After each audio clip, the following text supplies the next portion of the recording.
Hola, buenas tardes. Estamos aquí de nuevo con nuestros webinar, muy contentos.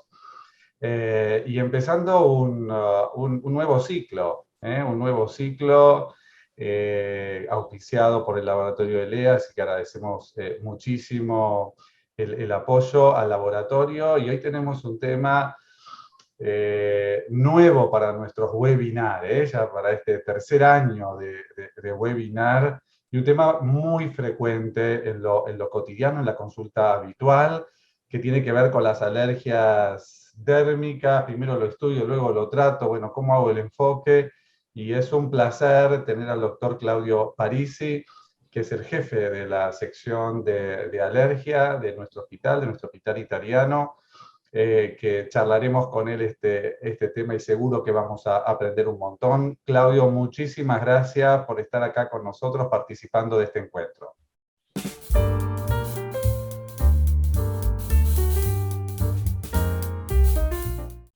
Gracias, Marcelo. Es un placer para mí. Agradezco también a Lea que nos da la posibilidad de poder compartir esta información. Gracias. Bueno, te escuchamos atentamente. Bueno, muy bien. Es verdad, como decís vos, Marcelo, este es un tema bastante frecuente, ¿no? Nosotros vemos lesiones en la piel, muchas veces pensamos que son alergias, muchas veces le decimos a los pacientes, esto es una alergia, pero puede ser producido por diferentes causas. Nosotros vamos a focalizar un poco más en las que sí son producidas por alergia y vamos a dividir en dos tipos de lesiones que son muy frecuentes. Por un lado, los sabones o las ronchas, la urticaria, forma muy asociada a los trastornos alérgicos, y por otro lado, otro tipo de trastorno inflamatorio, digo otro tipo de inflamación porque son dos trastornos inflamatorios de la piel, que es el eczema. Y empezando por la urticaria, si uno puede definirlo, y decimos, esta es una enfermedad de fácil diagnóstico, porque vemos al paciente con ronchas y decimos, bueno, tiene una urticaria, ¿no? Este proceso inflamatorio de fácil diagnóstico puede ser causado por múltiples causas, más allá de las alergias. Puede ser multifactorial. En un porcentaje importante de pacientes con urticaria nunca sabemos por qué se produce. Nos imaginamos que existen procesos específicos inmunológicos, pero no hay una causa clara. Y se caracteriza, como dijimos antes, por la presencia de ronchas o abones. Ese es el nombre de la lesión elemental de la urticaria. Pero puede ir acompañado además por angioedema, y pueden estar juntas. Fíjense que la mitad tiene solo urticaria, de los que tienen estos cuadros, un 40% tiene urticaria y angioedema, y otros tienen solo angioedema.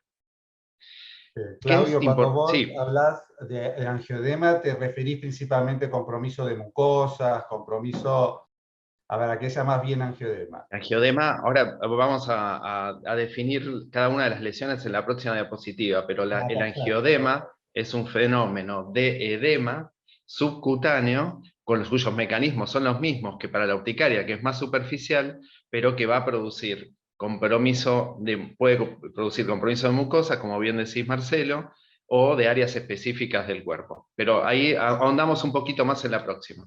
Lo que quería Genial. rescatar acá es que tenemos que definir a la urticaria como una enfermedad en sí misma. El paciente tiene urticaria, o la urticaria o el angioedema son síntomas de otra enfermedad. Por ejemplo, la urticaria es producida por una alergia en una anafilaxia, o la urticaria o el angioedema es producido por una enfermedad rara de origen genético que se llama angioedema hereditario, que muchas veces se confunde con alergias. Eso lo vamos a ir viendo también. Entonces decimos que típicamente las lesiones de urticaria aparecen en forma súbita y tienen como característica un edema central, todo esto producido por la liberación de histamina, que está rodeado por un eritema periférico y pruriginoso. También este es un reflejo axonal producido por la histamina, que habitualmente da prurito, típicamente da prurito, rara vez no pica, pero también puede dar sensación de quemazón. Y otro hecho importante de la urticaria es que es de naturaleza fugaz. La lesión dura unas horas, menos de un día habitualmente, en la urticaria típica, y cuando se va no deja ningún tipo de lesión residual. Eso es lo que tenemos que observar en la urticaria. Y en angioedema, y ahí vamos con la definición, es un edema habitualmente eritematoso que afecta a la dermis y al tejido subcutáneo de las áreas mucosas, ¿no? Lo vemos en los labios, por ejemplo, y que como es más profundo, los receptores del prurito no son tan frecuentes a ese nivel en la piel, lo que vamos a tener es más bien ardor, sensación de dolor o ardor, y la resolución de este edema es más lento, puede durar alrededor de 72 horas. Recordemos que es el mismo mecanismo con una afectación un poco más profunda a nivel de la piel. Podemos dividir a la urticaria en dos tipos: la urticaria aguda y la urticaria crónica, dependiendo de su duración. La aguda es la que dura menos de 6 semanas, y es lo que vemos más frecuentemente, por ejemplo, una guardia o algún paciente que nos consulta en el consultorio. Y la crónica es cuando dura más de 6 semanas. A su vez, la crónica se divide en dos formas: una que se llama espontánea, cuando no hay ningún tipo de precipitante externo que genere el síntoma, y estas a su vez pueden ser de causa conocida, por ejemplo, un cuadro viral, o de causas desconocidas, anteriormente llamadas urticarias idiopáticas. Es decir, si recuerdan, antes se llamaban idiopáticas, ahora se llaman espontáneas. Y por otro lado, las inducibles, que son urticarias, que seguramente hemos visto con muchos de nuestros pacientes, que se producen por un estímulo externo sobre la piel.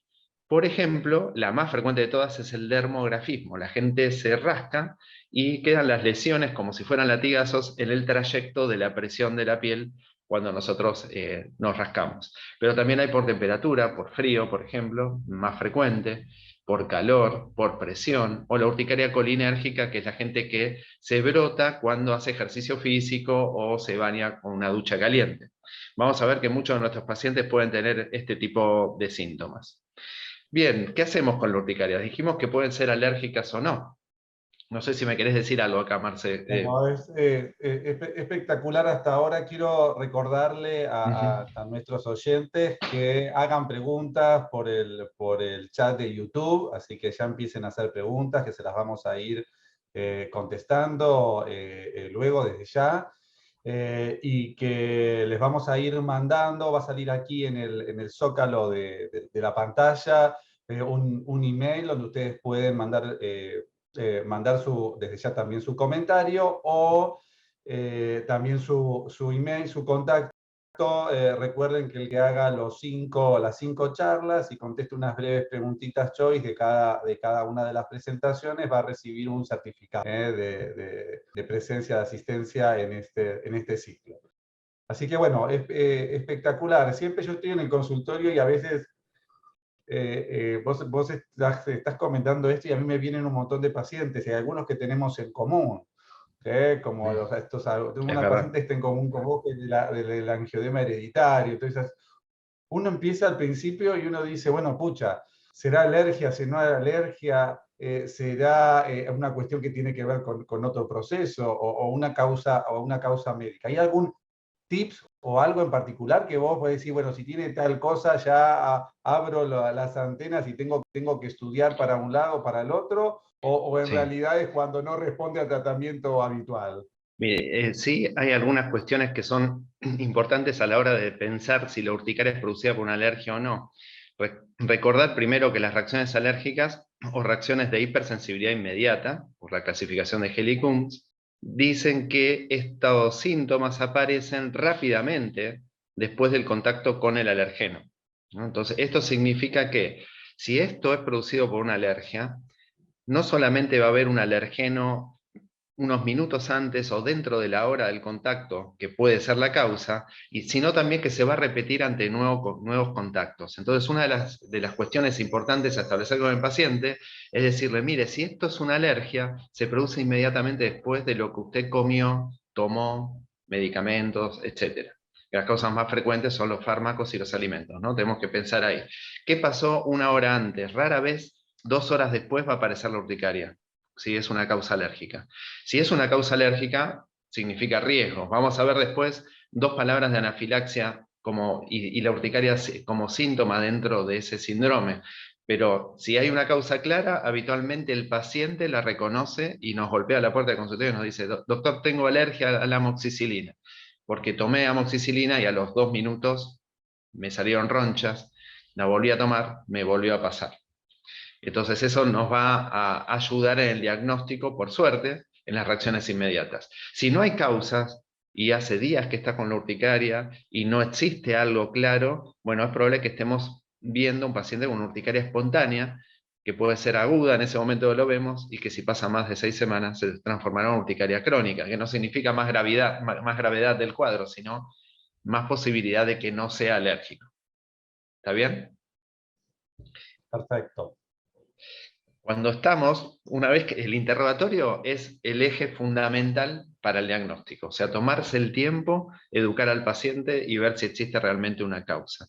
¿Qué dicen las guías con respecto necesitamos pedirle algún estudio al paciente? Por ejemplo, si nosotros pensamos que este síntoma que tiene es secundario a alguna alergia, bueno, quizás sí tengamos que derivar para buscar la causa o hacer un test confirmatorio, ¿no? Si el paciente tiene una urticaria con una causa que no es realmente clara, podemos, si es una urticaria aguda espontánea, o sea que no hay ninguna causa clara, podemos solamente hacer un seguimiento, siempre tratar, ¿no? Para que el paciente no se vea afectado en su calidad de vida. Y por otro lado, si es crónica, solamente hay que pedir un eritro o PCR con un recuento de leucocitos para ver si existe una asociación con alguna enfermedad, por ejemplo, infecciosa o autoinmunológica, que suelen asociarse, no como causa directa, pero como una posible causa, digamos, también autoinmunológica, la urticaria crónica. Entonces esto nos va a dar algún dato que nos permita evaluar la causa de la enfermedad. Luego tenemos las urticarias inducibles, como dijimos antes, para las cuales hay test específicos, los cuales no los vamos a nombrar, para poder reproducir el estímulo que da los síntomas de urticaria. Como ven, no hace falta mucho más que un buen interrogatorio y evaluar, por ejemplo, con un hemograma o un eritro, si el paciente tiene una urticaria crónica y queremos ver algo más. Y solamente dirigir el diagnóstico cuando sospechamos que existe algo que pudo haber precipitado el síntoma. ¿Y ¿Cómo cuál es tratamos? Sí. Claudio, cuál es la real utilidad de los eosinófilos en este caso? ¿Viste que a veces uno le Muy, pide, uno dice, sí. ¿tiene o no tiene? Como que, a ver, si no tiene, ¿te descarta? ¿O en realidad en este tipo de situaciones tiene poco que ver? Tiene poco que ver, en general, el recuento de eosinófilos, tanto como el valor de inmunoglobulina E total, son datos orientativos, pero muy inespecíficos. O sea, que un paciente tenga la inmunoglobulina E alta en una urticaria crónica, en realidad no nos está diciendo mucho, porque la activación de los mastocitos, la célula que genera la urticaria, libera una serie de citoquinas que secundariamente, puntualmente la interleuquina 4, aumentan la inmunoglobulina E. Por lo tanto, que esté aumentado o no, a mí me va a ayudar a determinar un tratamiento específico en un paciente con urticaria crónica que no responde a nada, pero no en la valoración inicial. Lo mismo con los eosinófilos. Y recordemos también que hay un 20% de pacientes con urticaria crónica, por ejemplo, que son alérgicos también, tienen rinitis, por lo tanto vamos a tener valores aumentados. Y otro porcentaje que no tiene ninguna alergia y que tiene eosinófilos aumentados o IgE aumentada, denotando una característica genética, pero si no tiene síntomas no es alérgico. Es una herramienta que yo diría para evaluación inicial no tiene mucho sentido. Puede llegar a confundirnos y hacernos pensar que estamos ante una alergia cuando no lo es. Bien, con respecto al tratamiento, muy importante, el tratamiento de la urticaria, liberación de histamina, usar antihistamínicos. ¿Qué antihistamínicos? Los de segunda generación. Nosotros no deberíamos, salvo que necesitemos usar una medicación endovenosa, utilizar antihistamínicos de primera generación, por diferentes causas. Fundamentalmente porque tienen más efectos adversos, atraviesan la barrera hematoencefálica, disminuyen el umbral convulsivo en pacientes con epilepsia, puede producir intoxicación, sobre todo, bueno, la población pediátrica sobre todo, ¿no? Por ingesta accidental puede producir la muerte. Y el tema del sueño y la corta duración del efecto creo que son dos de las características más importantes para definir usar un antihistamínico de los nuevos, de los de segunda generación, loratadina, cetiricina, fexofenadina, levocetiricina, desloratadina, digamos, son los que tenemos en nuestro país. Todos esos son fármacos seguros y eficaces. Y si no responde a este tratamiento, la dosis licenciada, un comprimido por día, nosotros sabemos que podemos aumentar en la urticaria crónica la dosis hasta 4 veces la dosis licenciada, con seguridad y con mayor eficacia. Y este es un dato importante porque no lo vamos a leer en el prospecto. Esto está en las guías internacionales y funciona bien. Y no estamos hablando de usar corticoides todavía, ¿sí? El corticoide lo... Y en el agudo, Claudio, también que a veces quizás está tomando 2 o 3 días, mejoró muy poquito y eso y vos, uno agarra y también le puede aumentar a 2 veces por día, o sea, aumentarle, duplicarle Sí, la dosis, también. sin ninguna duda, sí. Decirle al paciente, decirle, mire, por más que lea que es una vez por día, los estudios para las dosis de los antihistamínicos están hechos para la rinitis alérgica. Vos tenés un compromiso inflamatorio sistémico en la rinitis también, pero liberación de histamina en la nariz, no liberación de histamina en todo el cuerpo. Por lo tanto, necesitas más dosis. Y esas dosis altas en realidad generan un poco de sueño, no mucho más que eso, no tienen ningún tipo de efecto adverso realmente peligroso para el paciente y aumenta mucho la efectividad. Esto es clave porque hay toda una tendencia en el mundo clínico donde yo estoy, donde decís, bueno, quizás pasás rápidamente al corticoide, pero tenés una instancia inicial del aumento de la dosis estándar del Exacto. antihistamínico que vos estás utilizando antes de eventualmente pasar a Sí. corticoides. Hay una cosa que tienen las guías que también es importante. Si nosotros estamos frente a un paciente que consideramos que está muy severamente afectado, no es que no es un pecado mortal darle un corticoide. Por ejemplo, si tiene mucho angiodema, o, entonces uno puede iniciar con un corticoide. Podemos usarlo por periodos cortos de tiempo, ¿sí? Pero si es un paciente que podemos manejar con antihistamínicos y si bien está sintomático, nos da tiempo para aumentar la dosis, ese es el siguiente paso. Después, cuando los cuadros no responden y se transforman en urticarias crónicas que no responden a los primeros 2 escalones, hay anticuerpos monoclonales como el omalizumab, y si eso no resulta, la ciclosporina como inmunosupresor. Eso sería el gran cuadro de tratamiento de las urticarias agudas y crónicas, pero en las agudas rara vez necesitamos más que antihistamínicos o alguna dosis de corticoide. ¿Sí? ¿En Importante, sí. qué porcentaje vos te das cuenta? Porque a veces uno no sabe bien cuál es la causa, ¿viste? Porque no sabe Sí. bien si comió, si no comió, si esto que lo otro. Ujú. Ustedes le hacen todos los test. A veces sale, a veces no sale. ¿Viste? Mm. Vos después decime tu porcentaje, pero yo te digo, lo que Sí. uno ve en lo cotidiano, vos decime realmente cómo es eso de la prevalencia en el contexto de encontrar la causa. Mm.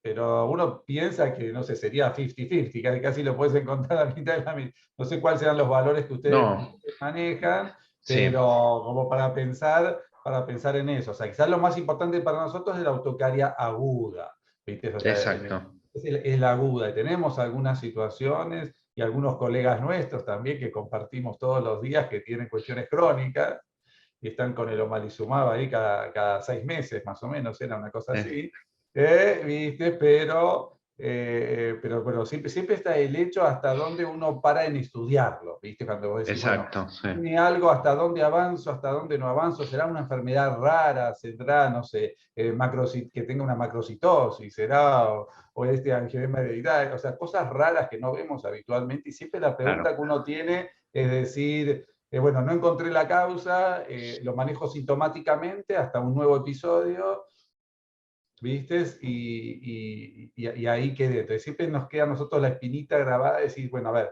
hay que seguir estudiando, tengo que seguir pensando en causas raras o no. En principio, digamos, tenemos que pensar como hacemos con todas las enfermedades, bueno, ¿qué es lo más frecuente?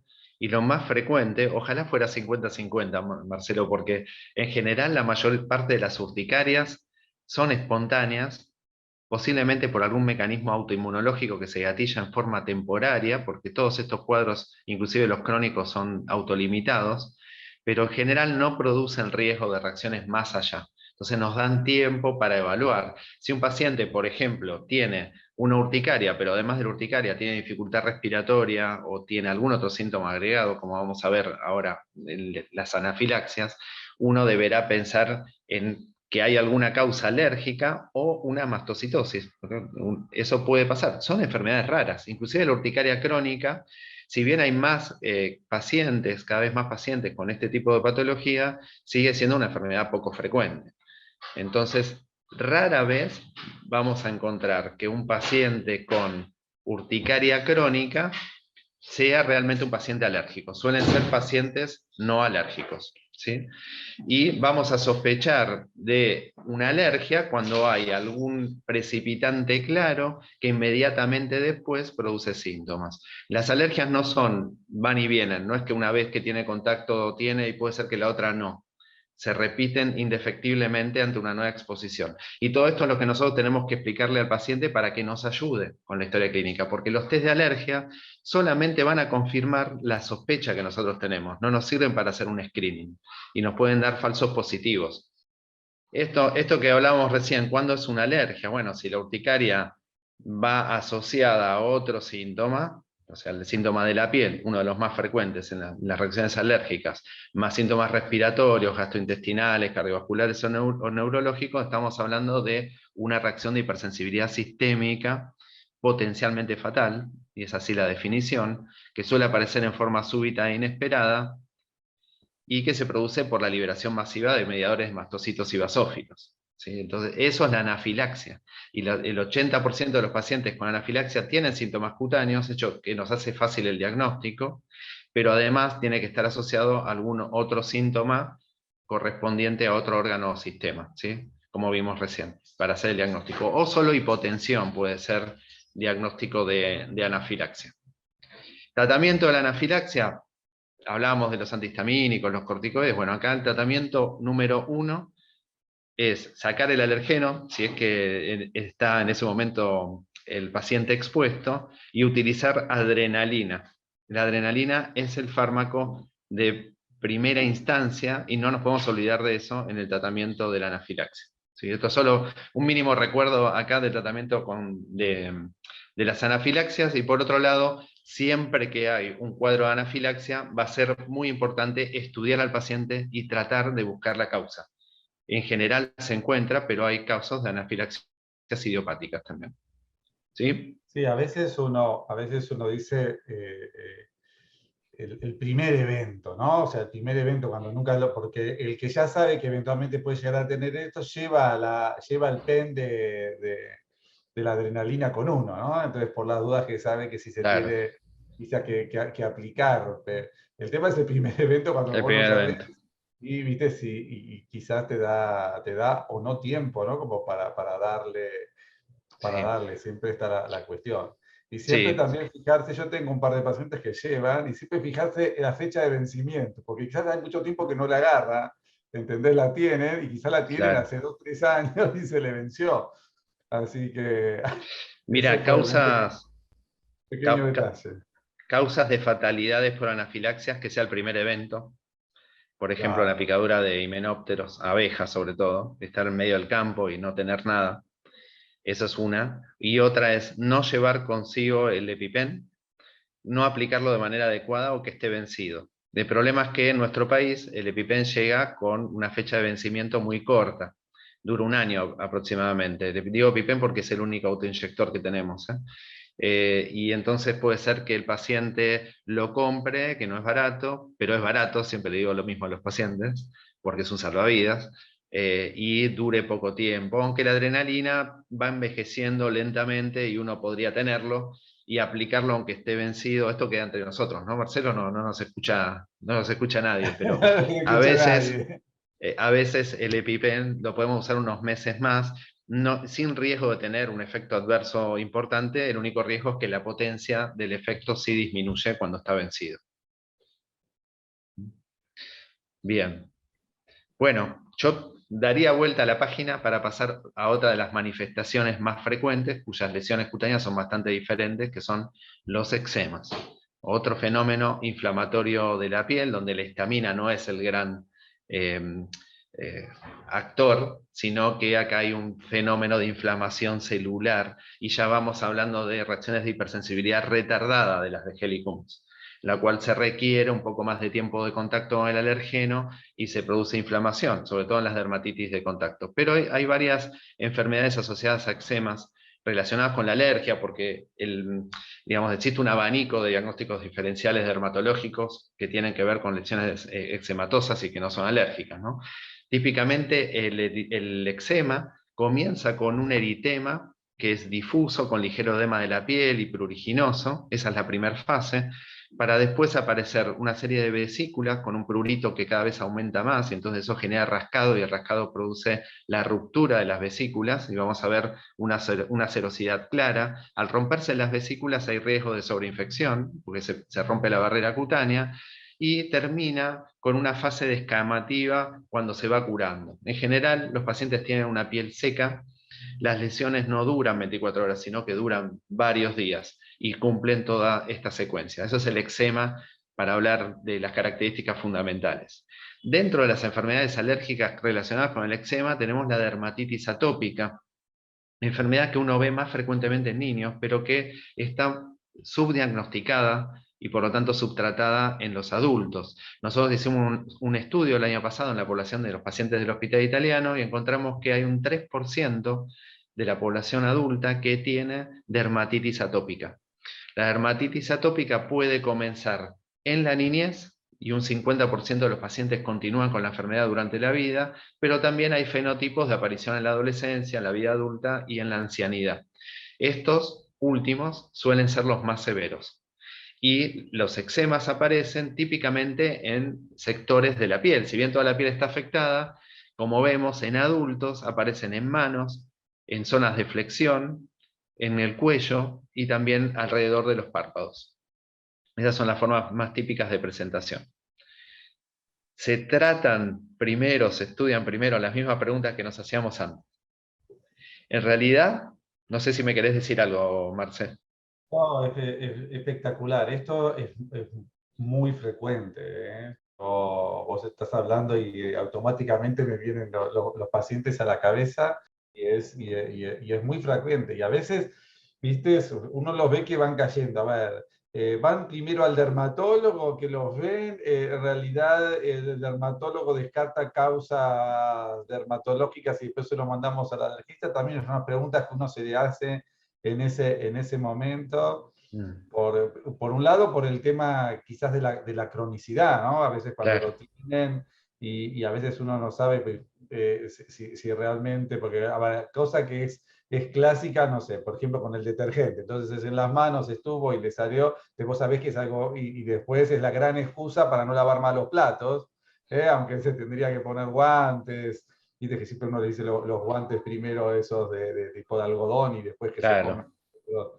¿Viste? Pero el tema es eso, a veces también uno ve estas cuestiones y para vos primero es una situación de descartar causas dermatológicas, como para decir que es en cuanto a los diagnósticos diferenciales, me refiero. A ver Sí, si, porque en ese caso, Marcelo, cuando estamos hablando de las dermatitis de las manos, puede ser que el paciente tenga una dermatitis atópica que tiene algún otro estigma. Ahí estamos de fondo viendo los diagnósticos, los criterios diagnósticos de Hanifin y Rafka, que son un montón, como verán. Pero bueno, el diagnóstico es clínico, o sea, debería tener algo más, porque después también tenemos las dermatitis de contacto irritativa, que también se puede producir con elementos detersivos, o empeoramientos de la dermatitis atópica por los elementos detersivos, o dermatitis de contacto alérgica, por ejemplo, con el contacto con elementos de los guantes, aceleradores o látex. estabilizadores, el látex, exacto, sí.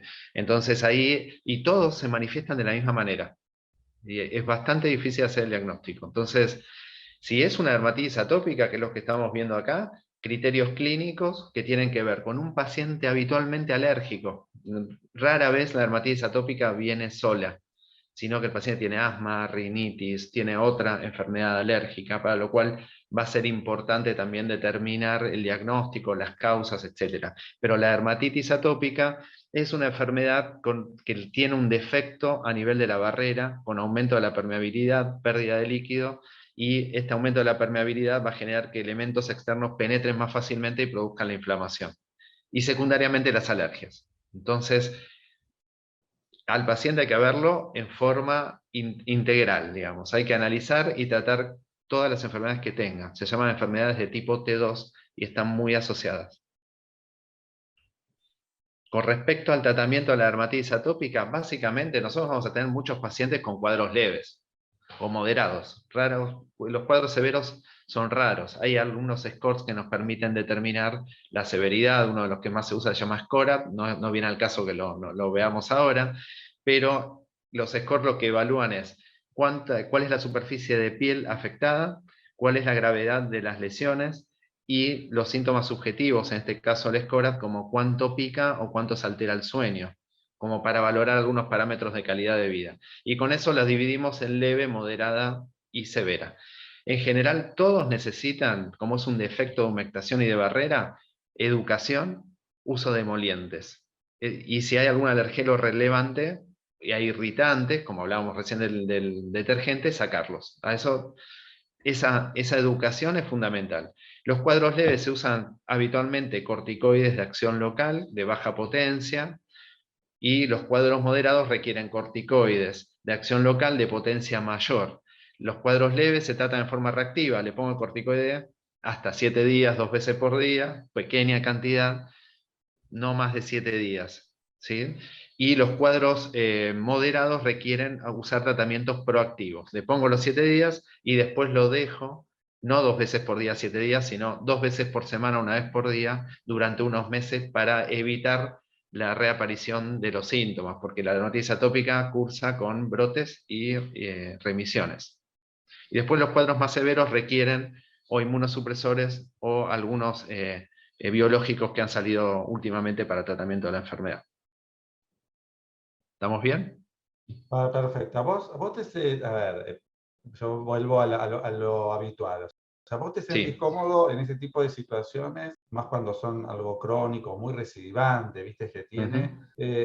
A ver, el trabajo conjunto con el dermatólogo, o el trabajo a ver si no tiene, no sé, una psoriasis de base, yo qué sé, alguna Sí. otra cuestión de enfermedad clínica que pueda corresponder a eso, y decís, bueno, está descartado todo eso, lo que tiene sí o sí es una dermatitis atópica, o Sí. cómo te parece a vos que sería el mejor proceder para nosotros en cuanto a ese paciente de difícil tratamiento y cómo lo enfocamos y a dónde lo derivamos eventualmente?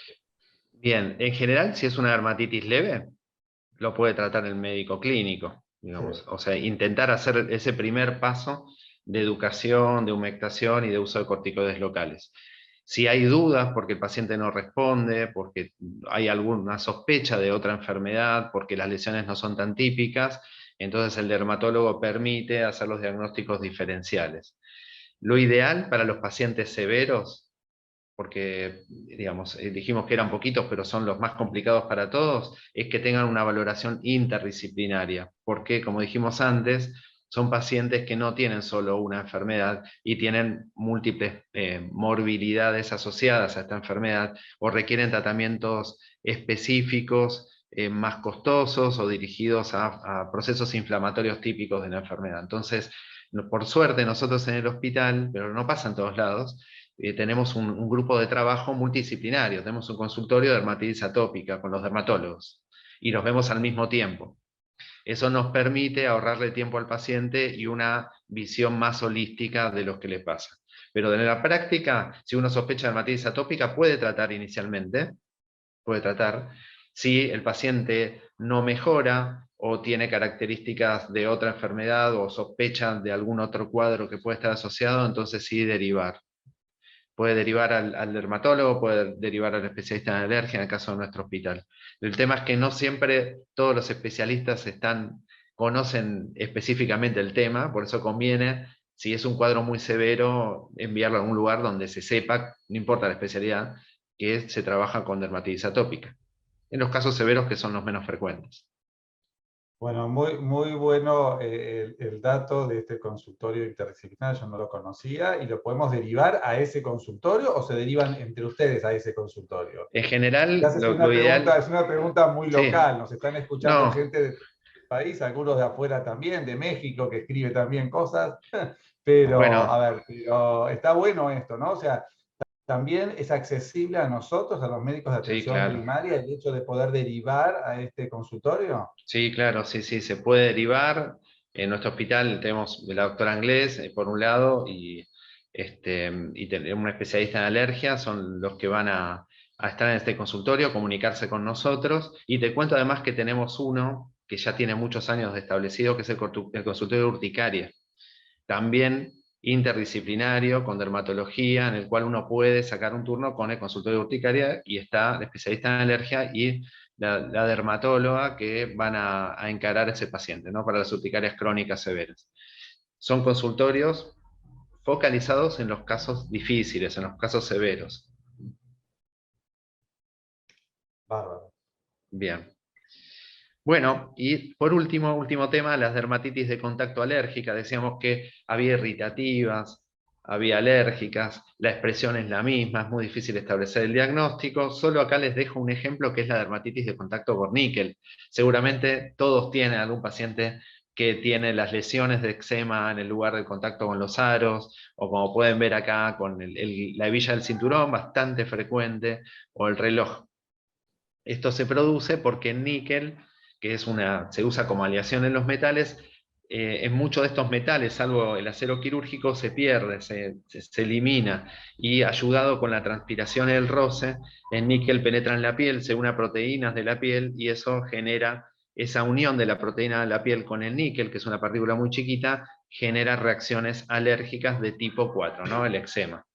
En este caso, una vez que las sospechamos, hay que tratarlas, habitualmente con corticoides de acción local, a veces se requieren corticoides y antibióticos si hay sobreinfección, y sobre todo evitar el alergeno sospechoso. Bueno, evidentemente es el níquel, no puede usar metales de fantasía, solo puede usar acero quirúrgico, o plata pura, o oro, por ejemplo, o platino. Eso serían las formas de evitarlo. Si uno quiere establecer el diagnóstico adecuado, una dermatitis de contacto alérgica, existen test que se pueden hacer, que son los test de parche, en el cual tenemos algunos de los elementos más frecuentes que producen este tipo de reacción. Como ven, se colocan los parches en la espalda, se dejan 48 horas, recordemos una reacción retardada, necesita ese tiempo de contacto con la piel, y después, al retirar los parches, vamos a ver lesiones de tipo eczema en los lugares donde tuvo contacto el alergeno. Una vez que establecemos el diagnóstico, no tenemos algo para curar la enfermedad. Lo que tenemos es el consejo de decirle, bueno, este elemento está en estos cosméticos, en estos metales, no los tiene que usar. O sea, le va a salir caro el cambio de reloj. Por alguno que tenga alguna Así. coronita le va a salir caro, ¿no? La Es cosa. verdad eso. Hay algunos remedios caseros, por ejemplo, me pongo una remera de algodón para que el botón del jean, también es otra de las cosas que tiene níquel, no tenga contacto directo con la piel, o le pongo un forro de tela al botón, o uso un esmalte para pintar la zona. Bueno, son remedios caseros parcialmente efectivos, pero que bueno, dentro de lo que es Otra situación que me pasó hace poquito con un sí, paciente, justamente con el tema del reloj, quizás son las mallas. O sea, ahora tenemos todos estos relojes para salir a correr y todo, son en claro. general goma, los usan en la pileta, todo, no se secan bien y hacen todo también una reacción.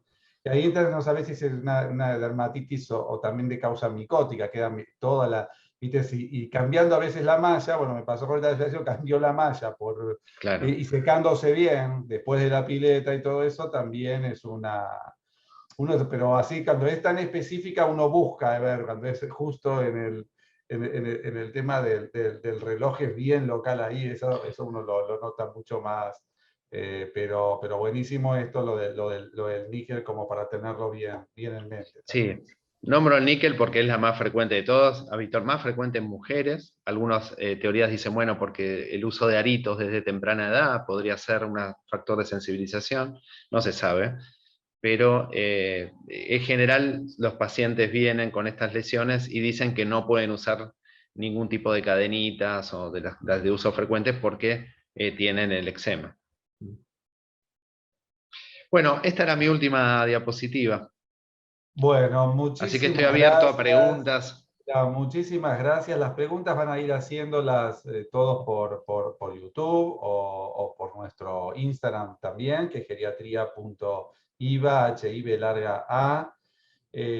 Bueno, va a salir de nuevo aquí en el Zócalo, que nos escriban para recibir después las preguntas y tener el certificado a posteriori.